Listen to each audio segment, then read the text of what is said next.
The old man pushed his grandson out of the crowd. This was seen by the German soldiers. To buy his grandson more time to escape, he immediately began to shout wildly, pretending to be crazy. He was brutally shot to death by the Germans. However, the time he bought with his life was not enough for his grandson to escape. The Germans quickly caught up. The boy was forced to crawl into a narrow, underground hole. When the Germans arrived, they only saw the empty ruins. They were puzzled as to how the boy had suddenly vanished. Just as the boy thought he had escaped, the German officer suddenly came to the hole and bent down to look inside. Fortunately, it was a blind spot. Unless the officer crawled in, it was difficult to see him. Although the boy was temporarily safe, the village was surrounded by Germans, making escape impossible. His only chance was to wait for them to retreat. Having been so tense, the boy couldn't hold it anymore and went to the toilet. After finishing, he instinctively flushed, and a huge noise instantly echoed through the ruins. Luckily, there were no Germans nearby. The more serious problem was the lack of food and water. The sewage water was undrinkable. Just as he was despairing, he spotted a rat. Following the rat's trail, he lifted a floorboard to find a variety of food hidden beneath. But as he picked up a can to taste it, a large hand shoved him aside. It was another Jewish man in hiding. The man immediately snatched all the food. Please, I haven't got any food. Go away!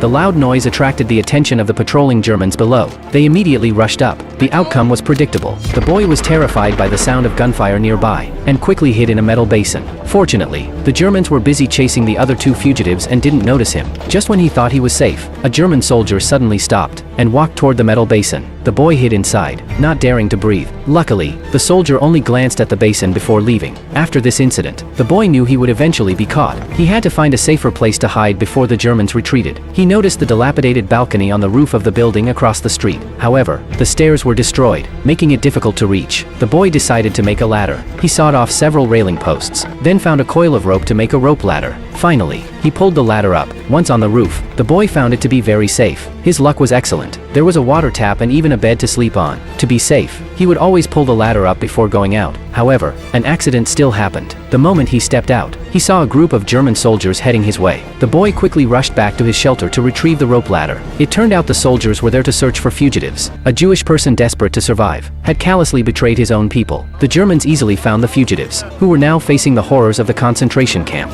The boy watched all this from above, helpless. Due to his nervousness, he accidentally knocked the rope, and the ladder fell down. The ladder was now dangling right behind the German officer. If the officer looked back, the boy's location would be exposed.